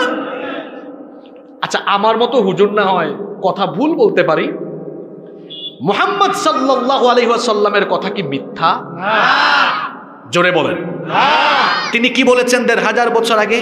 কিয়ামতের আগে পৃথিবীর 3টা অঞ্চল আল্লাহ মাটির নিচে গেড়ে দিবেন। একটা হবে খাসফুন বিল মাশরিক, পূর্ব দিকে, ওয়া খাসফুন বিল মাগরিব। আরেকটা হবে পৃথিবীর পশ্চিম দিকে। আরেকটা হবে ওয়া খাসফুন বিল জাজিরাতুল আরব। আরেকটা হবে জাজিরাতুল আরবে। এর মধ্যে একটার কথা বলেছেন পশ্চিমের দেশ, যে আমেরিকানরা গোটা পৃথিবীতে মরলগিরি করে অসভ্য ইসরায়েলিদেরকে দিয়ে মধ্যপ্রাচ্যের মুসলমানদেরকে বেকায়দায় ফেলার জন্য এবং মধ্যপ্রাচ্যে তাদের প্রভাব ধরে রাখার জন্য, শুধু মধ্যপ্রাচ্য নয়, সারা পৃথিবীতে ভেজাল লাগায় রেখেছে এই আমেরিকানরা। তারা ভাবছে আগামীর পৃথিবী তারা নেতৃত্ব দিবে। না, আমরা আল্লাহর হাবিবের এই হাদিস গবেষণা করে দেখেছি, এই আমেরিকানদের মুরলগিরি থাকবে না। অচিরেই পৃথিবীর মানচিত্র থেকে আমেরিকা এবং তাদের গোলাম দেশগুলো মাটির তলায় একেবারে নিঃশেষ হয়ে যাবে বলেছেন বড় হুজুর মুহাম্মদ সাল্লাল্লাহু। আপনাদের কি বিশ্বাস হয় নাকি হয় না? ইমাম মাহদী আলাইহিস সালামের 5টা পরিচয় বললাম।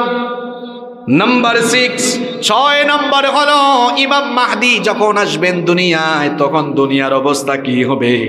আল্লাহর হাবিব বলেছেন ইয়ামলাউল আরদা কিসতান ওয়া আদলান কামা মুলিআত যুলমান ওয়া জাওরা। তিনি আসার আগে পৃথিবী যেমন জুলুম অত্যাচারে ভরপুর ছিল, তিনি আসার পরে জুলুম অত্যাচার নিপীড়নকে দূর করে দিয়ে গোটা দুনিয়াকে ন্যায় আর ইনসাফে ভরে দিবেন। আরো আস্তে বলেন সুবহানাল্লাহ। তিনি যখন দুনিয়ায় আসবেন, দুনিয়াতে কেমন রহমত নেমে আসবে শুনেন। আল্লাহর হাবিব বলেছেন ইয়াসকিহিল্লাহুল গায়থ, আসমান থেকে তখন রহমতের বারিধারা নাজিল হবে।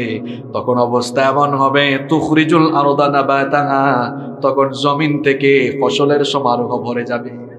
এরপরে ওয়ায়ুতিল মালা সিহাহান, ইমাম মাহদী আলাইহিস সালাম সুষম বন্টন নীতি চালু করবেন। সুষম সুষম বন্টন নীতি। শোনেন, সুষম বন্টন নীতি থাকলে একটা সমাজ বা রাষ্ট্র উন্নতি উচ্চ শিখরে চলে যায়। যেখানে সুষম বন্টন নীতি থাকে না, সেখানের মধ্যে কোনো উন্নতি থাকে। আমার দেশ কত নেয়ামতের দেশ। আমার বাড়ি সিলেটে। সিলেটে গিয়েছেন কেউ? কে কে গেছেন? মাশাআল্লাহ মাশাআল্লাহ, হাত নামান, অনেকে গিয়েছেন। আমাদের সিলেটে গেলে দেখবেন দেশের 70% চা সিলেট থেকে উৎপন্ন হয়। সিলেটে আছে পাথরের খনি, আছে কয়লার খনি, আছে গ্যাসের খনি, এত সম্পদ আর সম্পদ। এদিকে আপনাদের পাবনার দিকে আসলে দেখা যায় দেশের সব দুধ আর ঘি আপনাদের এলাকায়, এত মাছ আপনাদের এলাকায়। চলনবিল, আত্রাই নদী, আরো বেশ কয়েকটা নদী আছে, মাছ আর মাছ ঈশ্বরদী আছে, এদিকে আবার পদ্মা নদীও আছে। তারপরে উত্তরবঙ্গে গেলে দেখা যায় তিস্তা ব্যারেজে, তিস্তা নদীর মধ্যে বালুর উপরে দেখেছি ভুট্টার চাষ। জয়পুর হাটে গেলে দেখা যায় আলু আর আলু। চট্টগ্রামে যান, কক্সবাজারে যান, দেখবেন লবণের চাষ, মাছ, শুটকি, পান। এই দেশে সম্পদ আর সম্পদ, এত সম্পদ। আমাদের পরে স্বাধীনতা লাভ করেছে এমন কিছু দেশ আছে যারা এখন বিরাট ধনী। শুধু তাই নয়, যে কাতারের লোকজন ভূমধ্য সাগরে মাছ ধরতো, মাছ বিক্রি করে করে খাইতো, আজকের ছোট্ট দেশ কাতার পৃথিবীর শীর্ষ ধনী, ঠিক কিনা? ওয়ার্ল্ড কাপ পর্যন্ত আয়োজন করে যে যুবকরা পড়াশোনা করবা, জানবা কাতার আমাদের দেশের তুলনায় অনেক ছোট, মাত্র 10,000 বর্গ মাইলের একটা ছোট্ট দেশ। এরাও স্বাধীনতা পেয়েছে 71 সালে, আমরাও পেয়েছি 71 সালে। তারা স্বাধীন হয়েছে ব্রিটিশ থেকে, আর আমরা স্বাধীন হয়েছি বর্বর পাকিস্তানি থেকে। আমাদের পরে স্বাধীন হয়েছে এমন বহু দেশ আছে, ধনীদের তালিকায় চলে গিয়েছি। আমার দেশে এত সম্পদ, এত নেয়ামত, কেন আমরা এখনো উন্নতির চোখ দেখি না? কারণ সামনে পিছে ডানে বামে চোর বাটপারের অভাব নাই, সুষম বন্টন নীতি নাই। আমার দেশে আছে যেমন পাথরের খনি, কয়লার খনি, গ্যাসের খনি, সম্পদের খনি, এগুলোকে চেটে পুটে লুটপাট করে খাওয়ার জন্য আছে চুর ডাকাতের খনি। এজন্য আমার দেশের স্বাধীনতার স্থপতি মরহুম বঙ্গবন্ধু শেখ মুজিবুর রহমান বলেছেন, আমি ভিক্ষা করে করে আনি আর চাটার দলেরা চেটে পুটে খেয়ে সব শেষ করে ফেলে। যথার্থ বলেছেন তিনি, যথার্থই বলেছেন তিনি। তিনি আরো বলেছিলেন, মানুষ দেশ স্বাধীনের পরে পায় রাস্তাঘাট, হ্যাঁ, সম্পদের খনি, এই খনি সেই খনি, আমি পাইছি চোরের খনি। এই চোর আর ডাকাতরা যদি চুরি ডাকাতি বন্ধ করে, জনগণের মধ্যে সুষম বন্টন নীতির ভিত্তিতে এরা যদি এরকম ইনসাফ ভিত্তিক বন্টন নীতি চালু করতো, আমাদের দেশ শীর্ষ ধনীর কাতারে চলে যেত। এই কথা কেন বলেছি? ইমাম মাহদি তার বৈশিষ্ট্য ইউতিল মালা শিহাহান, সুষম বন্টন নীতি চালু করবেন। তার খেলাফতে, তার রাজত্বকালে কোনো দুর্নীতি থাকবে না, কোনো চুরি থাকবে না। শেষরা চোরেরা চাল চুরি, গম চুরি করতে পারবে না, জনগণের টিন চুরি করতে পারবে না। আহারে কি বলবো চুরি চামারির কথা, আমরা তো খাটের নিচে জুতা রাখি। আমাদের দেশের জনপ্রতিনিধি নামে এমন বহু ডাকাত আছে, এরা খাটের নিচে জনগণের তেল লুকায় রাখে। এইরকম শেষরা চোর আর চামার যদি ডানে বামে সামনে পিছে থাকে, তাহলে কখনো উন্নতি অগ্রগতি হবে না। আমি কি কথাগুলো রাজনৈতিক বললাম নাকি? এগুলো তো রাজনৈতিক কথা না। আমি যদি আওয়ামী লীগের কথা বলি, আওয়ামী লীগের পক্ষে কথা বলি, ওইটা হবে রাজনৈতিক বক্তব্য। আমি যদি বিএনপির পক্ষে কথা বলি, সেটা হবে রাজনৈতিক বক্তব্য। আমি যদি জামাতে ইসলামের পক্ষে কথা বলি, সেটা হবে রাজনৈতিক বক্তব্য। আমি যদি জাতীয় পার্টির পক্ষে কথা বলি, সেটা হবে রাজনৈতিক বক্তব্য। কিন্তু আমি তো চুরের বিরুদ্ধে কথা বলছি, ডাকাতের বিরুদ্ধে কথা বলছি, দুর্নীতিবাজের বিরুদ্ধে কথা বলছি। কারণ চুরের বিরুদ্ধে আল্লাহর কোরআন, ডাকাতের বিরুদ্ধে আল্লাহর কোরআন, সুদখোরের বিপক্ষে আল্লাহর কোরআন। এই জন্য সুদখোরের গায়ে লাগতেই পারে, চোরের গায়ে, ডাকাতের গায়ে লাগতে পারে। এই জন্য হুজুরের কিছু করার নাই, কারণ আল্লাহর কোরআন চোর ডাকাতের বিরুদ্ধে না পক্ষে। জোরে বলেন পক্ষে না বিপক্ষে? তাহলে ইমাম মাহদির সময় ইনসাফ থাকবে। জোরে বলেন কি থাকবে? শুধু তাই নয়, আল্লাহর হাবিব আরো বলেছেন ওয়া তাকসুরুল মাশিয়া, তার শাসন আমলে গবাদি পশু বেড়ে যাবে। ওয়া তুযামুল উম্মাহ, এমনকি তিনি মুসলিম উম্মাহকে শক্তিশালী করবেন, ঐক্যবদ্ধ করবেন। নাম্বার 7, 7 নাম্বার হচ্ছে আল মাহদিয়্যু মিন্না আহলা ইউসলিহুল্লাহু ফি লাইলাতিন ওয়াহিদা। আল্লাহর হাবিব বলেছেন ইমাম মাহদি যখন কিয়ামতের আগে দুনিয়ায় আসবেন, ক্ষমতায় তিনি এমন ভাবে অধিষ্ঠিত হবেন, ফি লাইলাতিন ওয়াহিদা, আল্লাহ তাকে মাত্র এক রাতে খিলাফতের যোগ্য বানাবে। আমি কি আপনাদেরকে কষ্টে ফেলে দিয়েছি? কষ্ট হচ্ছে না তো? আমরা ক্ষমতার জন্য বছরের পর বছর, যুগের পর যুগ আন্দোলন করি, সংগ্রাম করি, লড়াই করি, আর ইমাম মাহদি ক্ষমতার জন্য আন্দোলনও করবেন না, সংগ্রামও করবেন না, মাত্র এক রাতে আল্লাহ তার হাতে গোটা দুনিয়ার ক্ষমতা দিয়ে দিবে। নাম্বার 8 নাম্বার হচ্ছে ইমাম মাহদি যখন আসবেন, মাহদি বিরোধী লোকেরা তখন ঐক্যবদ্ধ, মাহদি বিরোধী লোকেরা ঐক্যবদ্ধ হয়ে ইমাম মাহদিকে হত্যার জন্য সৈন্যবাহিনী পাঠাবে। ইমাম মাহদিকে কোথায় চেনা যাবে, কোথায় তার প্রকাশ ঘটবে? শুনেন, আল্লাহর নবী বলেছেন ইয়াউদু আইদুম বিল বাইত। আমি আশ্চর্য হচ্ছি, আমি অবাক হচ্ছি, আমারই বংশের এক লোক যখন খিলাফতে অধিষ্ঠিত হবেন, আর যখন তিনি কাবা ঘরে আশ্রয় নেবেন, ইমাম মাহদি আলাইহিস সালাম কাবা ঘর তওয়াফ করবেন, রুকনে ইয়ামিনী এবং মাকামে ইব্রাহিমের মাঝ বরাবরে তিনি থাকবেন। লোকেরা তাকে দেখে চিনে ফেলবে। আসল মাহদি যিনি হবেন, তিনি তাকে নিজে মাহদি বলে পরিচয় করবেন না, দাবি করবেন না, মানুষকে তার হাতে বায়াত গ্রহণের জন্য বলবেন না, বরং গোটা দুনিয়ায় তখন এমন বিপদ মুসিবত ছেয়ে যাবে, কাবা ঘরের মধ্যে লোকজন তওয়াফরত অবস্থায় তখন ইমাম মাহদিকে দেখে চিনে ফেলবে। ইমাম মাহদিকে চিনে তারা ইমাম মাহদির হাতে বায়াত গ্রহণ করবে। আর মাহদি বিরোধী লোকেরা, অর্থাৎ দুনিয়ার কাফির, মুশরিক, বেঈমান, বর্বর ইহুদি সহ মুনাফিক, বেঈমান, জালিম গুলো তখন ঐক্যবদ্ধ জোট বানিয়ে তারা তাদের একটি সম্মিলিত সেনাবাহিনী পাঠাবে মাহদিকে হত্যা করার জন্য। শুনতেছেন তো আপনারা?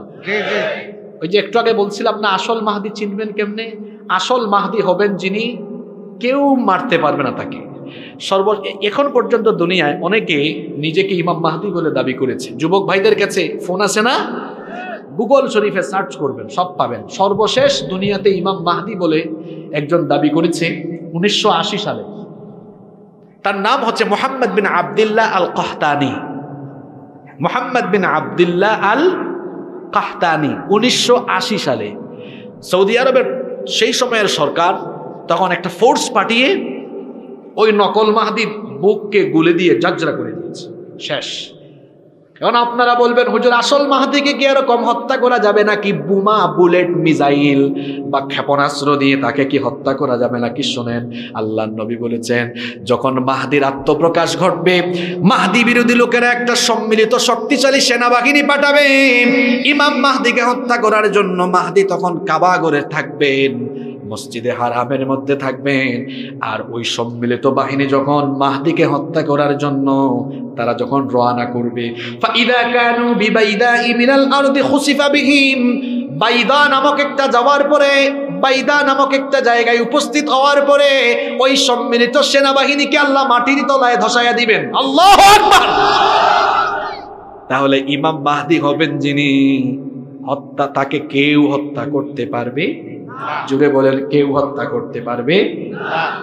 ইমাম মাহদির আগমনের খবর যখন গোটা দুনিয়ায় ছড়িয়ে যাবে, খুরাসান থেকে সর্বপ্রথম কালো পতাকাবাহী এক লোক, তুর্কমেনিস্তান, আফগানিস্তান, ওই অঞ্চল থেকে প্রথম লোকেরা কালো পতাকা নিয়ে ইমাম মাহদির সৈন্য হবে। আমাদের হায়াতে যদি আমরা মাহদিকে দেখে ফেলি, মাহদির খবর পাই, আমরাও মাহদির সৈন্য হতে রাজি আছি না নাই?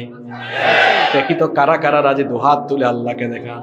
মাশাআল্লাহ, লিল্লাহি তাকবীর, লিল্লাহি তাকবীর।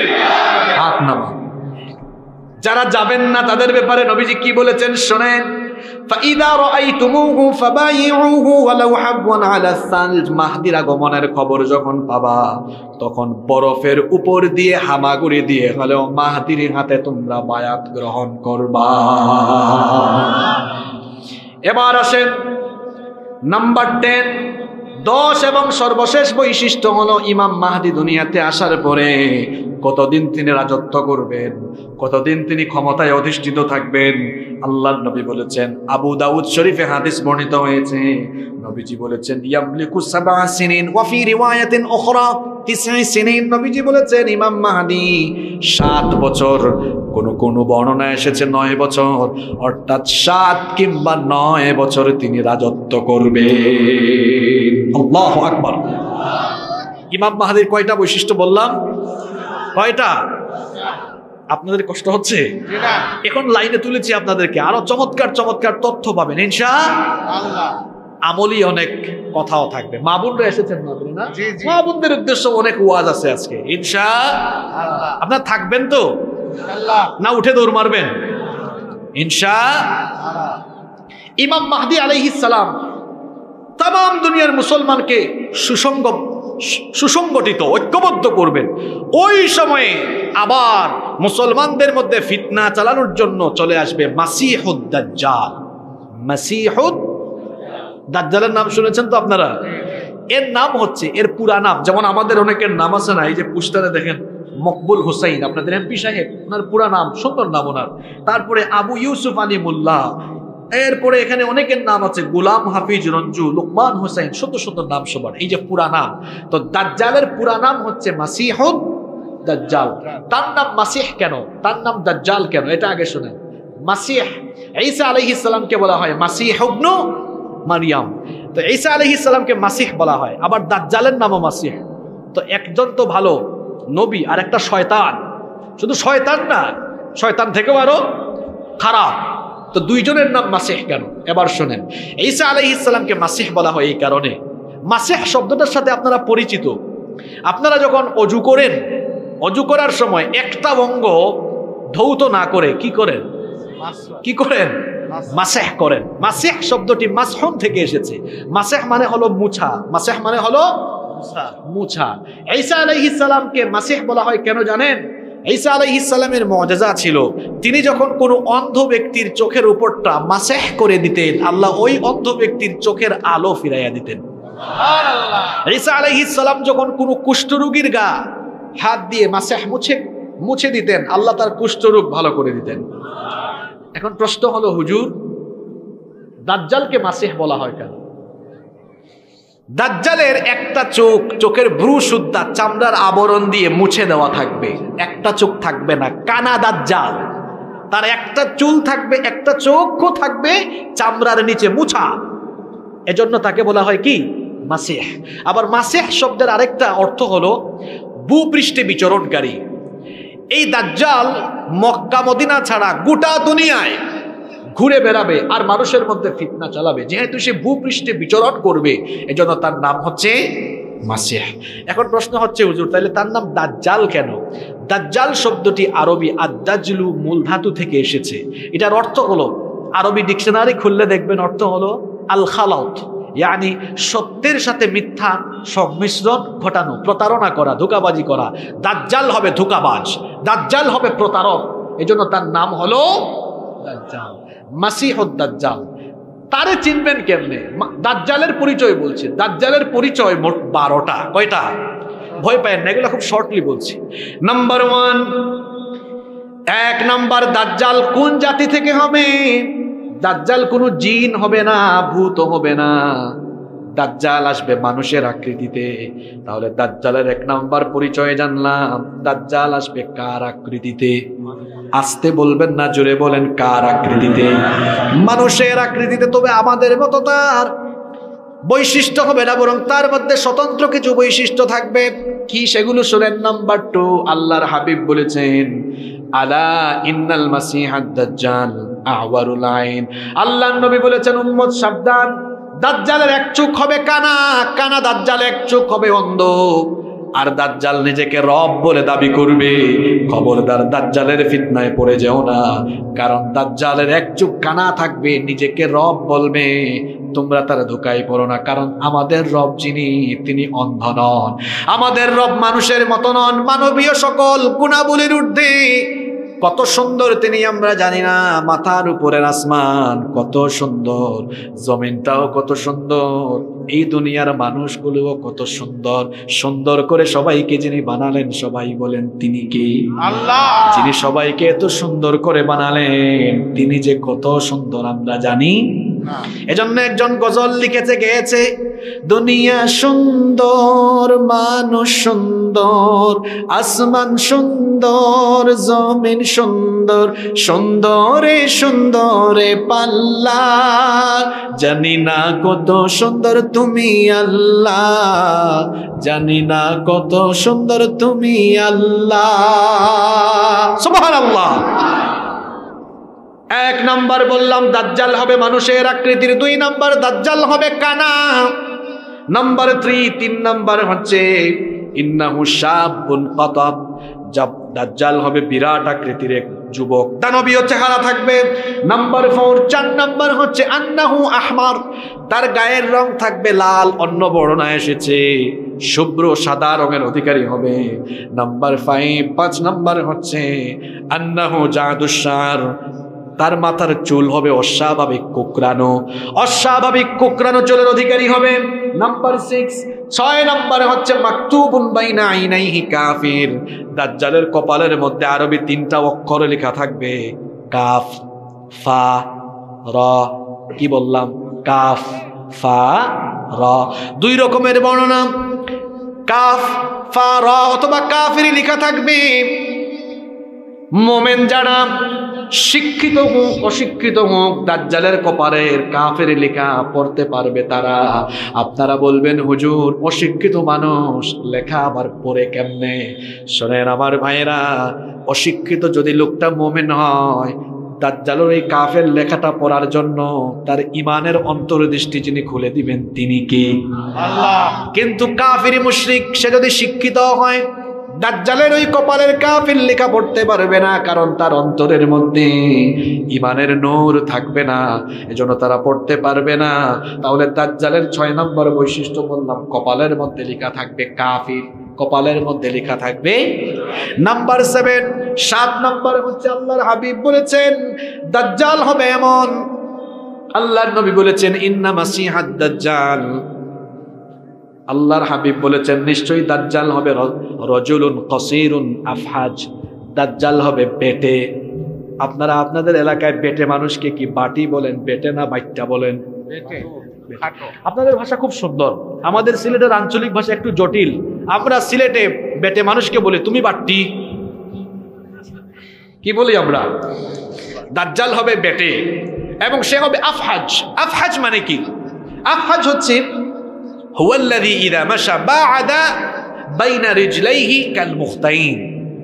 খতনা করার পর ছেলেরা হাঁটে কেমনে দেখছেন আপনারা? খতনা মুসলমানই দেয় না, ওই খতনা করার পরে সুন্নতি খতনা করানোর পরে ছেলেরা কেমনে হাঁটে? 2 পা ফাঁক করে ছড়ায়া ছড়ায়া। ওই দিন নোয়াখালী জিজ্ঞেস করলাম আপনারা এটাকে কি বলেন আঞ্চলিক ভাষায়? তাদের ভাষা কি সুন্দর, হ্যাঁ, তারা পানকে বলে হান, পানিকে বলে হানি। আমি তাদের এলাকায় শীতকালে মাহফিলে গিয়েছি একবার, এটা অনেক আগের কথা, যখন নোয়াখালীতে প্রথম গিয়েছি। তো আমাকে এক ভাই, প্রচন্ড কুয়াশা মাহফিলে, খুব শীত, আমাকে এসে একজন ভাই বলছে হুজুর, হুজুর হানি খাইবেন নি, হানি খাইবেন নি? আমি ভাবলাম মনে হয় ভাইজান খুব শিক্ষিত মানুষ, হানি মানে তো কি মধু না? তো ভাবলাম খুব ঠান্ডা শীত পড়েছে, একটু খাইলে একটু পরে ওয়াশ করবো, গলাটাও একটু গরম হবে। বললাম ভাই নিয়ে আসেন প্লিজ। কিছুক্ষণ পর 1 গ্লাস পানি নিয়ে আসছে, কয় হুজুর নেন হানি। আমি বললাম ভাই চাইলাম হানি, দিলেন দেখি পানি। কয় হুজুর আমি তো হানির কথাই কইছি আপনারে। অর্থাৎ তারা এই পানিকে তাদের ভাষায় কি বলে? তো নোয়াখালীতে এই যে 2 পা ছড়াইয়া হাঁটলে তারা এটাকে বলে সেগাইয়া সেগাইয়া হাঁটে, সেগাইয়া সেগাইয়া। দাজ্জাল হবে এরকম 2 পা ছড়িয়ে দেওয়া হাঁটবে। যুবকরা হেসো না, অনেক যুবক কিন্তু রাস্তাঘাটে দেখবেন 2 পা ছড়াইয়া ছড়াইয়া হাঁটে। এগুলো দাজ্জালের অনুসারী, এভাবে হাঁটা যাবে না। কেমনে হাঁটতে হবে আল্লাহ শিখিয়েছেন। আল্লাহ বলেছেন ওয়া ইবাদুর রহমানিল্লাযীনা ইয়ামশুনা আলাল আরদি হাওনা রহমানের বান্দারা দুনিয়ায় ভদ্রভাবে বিচরণ করবে, নম্রতার সাথে বিচরণ করবে, অভদ্র হবে না, ভদ্রতার সাথে চলবে। এটা আমাদেরকে শিখিয়েছেন কি? দাজ্জালের 8 নম্বর বৈশিষ্ট্য হলো দাজ্জাল হবে নির্বংশ। আল্লাহর নবী বলেছেন ইন্না মাসিহাদ দাজ্জাল লা ইউলাদু লাহু, তার কোনো ছেলে মেয়ে থাকবে না, সন্তানাদি থাকবে না। নাম্বার 9 নম্বর হচ্ছে আল্লাহর নবী বলেছেন দাজ্জাল হবে বিরাট দানবাকৃতির, দানবের মতো চেহারা। নাম্বার 10 নম্বরে হচ্ছে দাজ্জাল হবে বক্র স্বভাবের। ওই যে আমরা মাঝে মাঝে বলি ঘাড় তেরা গাউরা, দাজ্জাল হবে এরকম ঘাড় তেরা একটু গাউরা টাইপসের লোক। এরপরে নাম্বার 11 নম্বর হলো দাজ্জালের এই কপাল হবে অত্যন্ত প্রশস্ত। 12 নম্বরে হচ্ছে দাজ্জাল তার গলা এবং কাঁধ হবে আরিদুন নাহার, প্রশস্ত হবে।